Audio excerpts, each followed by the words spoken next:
চোখ রাখছে একেবি টিভির দিনের খবরে। পশ্চিম বাংলায় ভেঙেছে তৃণমূল, আর এই দলের মধ্যে একঘরে এককালের second in command Abhishek Bandyopadhyay. এবার লোকসভার দলনেতা হিসেবে অভিষেক বন্দ্যোপাধ্যায়ের বিরুদ্ধে অনাস্থা প্রকাশ মাত্র সময়ের অপেক্ষা। সূত্রের খবর, দলীয় নেতৃত্বের সঙ্গে যোগাযোগ রাখছে না একাধিক সাংসদ।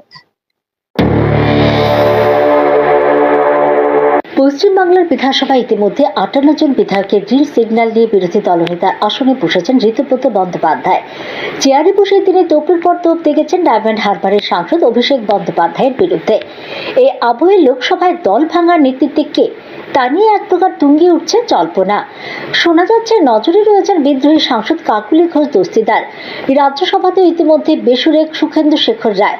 সম্প্রতি মমতা বন্দ্যোপাধ্যায়ের ধর্নায় যোগ দিয়েছেন মাত্র 6 জন।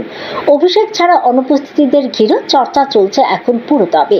সূত্রের খবর, দলের সঙ্গে দূরত্ব বাড়াচ্ছেন সেলিব্রিটি সাংসদরা। ইতিমধ্যে কল্যাণ কাকুলি কাজিয়া নিয়েও চাপানোত্তর কম হয়নি। কল্যাণের বিরুদ্ধে বিস্ফোরক অভিযোগ করেছেন কাকুলি। অভিযোগ জানিয়েছেন লোকসভার স্পিকারের কাছে। এদিকে সংসদে তৃণমূলের ভাঙন নিশ্চিত করতে ডিলিমিটেশন বিল খোল নলছে বদলে ফের নিয়ে আসার প্রস্তুতি নিচ্ছে সরকার।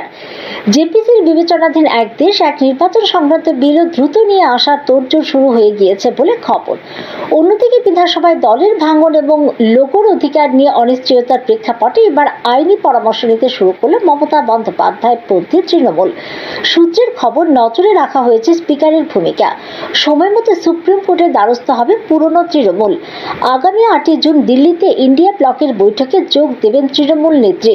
সেই সময় শীর্ষ আইনজীবীদের সঙ্গে আলাদা করে কথা বলবেন বলে সূত্রের খবর। Bureau report, AKB TV. চোখ রাখুন একেবি টিভির আরো খবরে, সঙ্গে থাকুন।